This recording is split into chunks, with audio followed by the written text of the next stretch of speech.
মাত্র কয়েক ঘন্টার সামরিক অভিযানে ভেনেজুয়েলায় নিরাপত্তা মোড়ানো প্রাসাদ থেকে আটক করা হয় প্রেসিডেন্ট নিকোলাস মাদুরোকে। অল্প সময়ের মধ্যেই তাকে সস্ত্রীক তুলে নিয়ে যাওয়া হয় আমেরিকায়।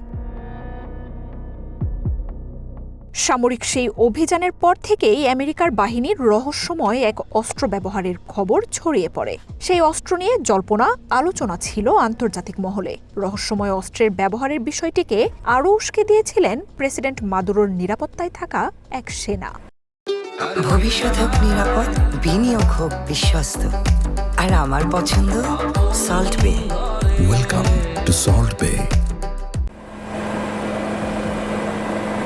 এবার সেই অস্ত্র নিয়ে মুখ খুলেছেন প্রেসিডেন্ট ডোনাল্ড ট্রাম্প। কার্যত একেবারে স্বীকার করে নিয়েছেন যে ভেনেজুয়েলায় আমেরিকার সামরিক অভিযানে গোপন অস্ত্র প্রয়োগ করা হয়েছিল।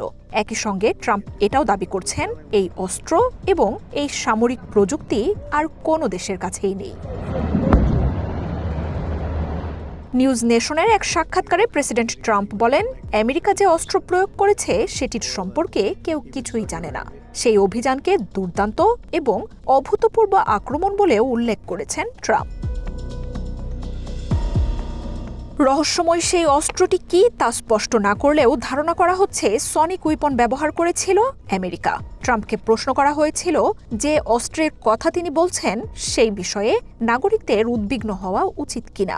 জবাবে তিনি বলেন, এই অস্ত্র সম্পর্কে কেউ জানুক তা চান না তিনি। এটা নিয়ে বেশি কথা না বলাই ভালো মন্তব্য করে ট্রাম্প নিজেদের হাতে থাকা গোপন অস্ত্রের অস্তিত্ব স্বীকার করে নেন।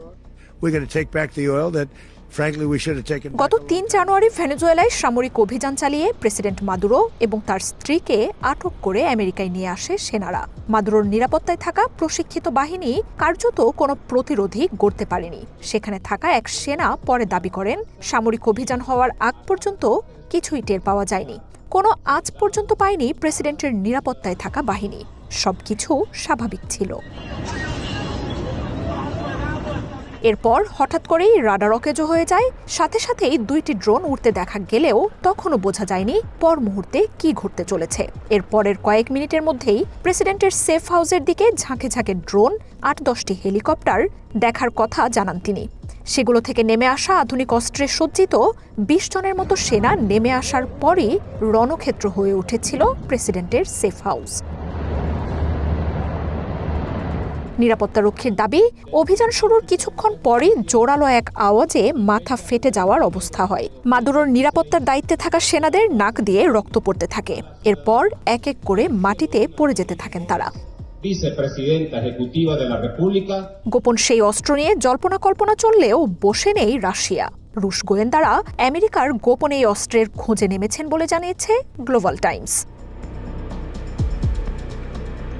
মার্জিয়া উপমা, ওয়ান ইন্টারন্যাশনাল ডেস্ক।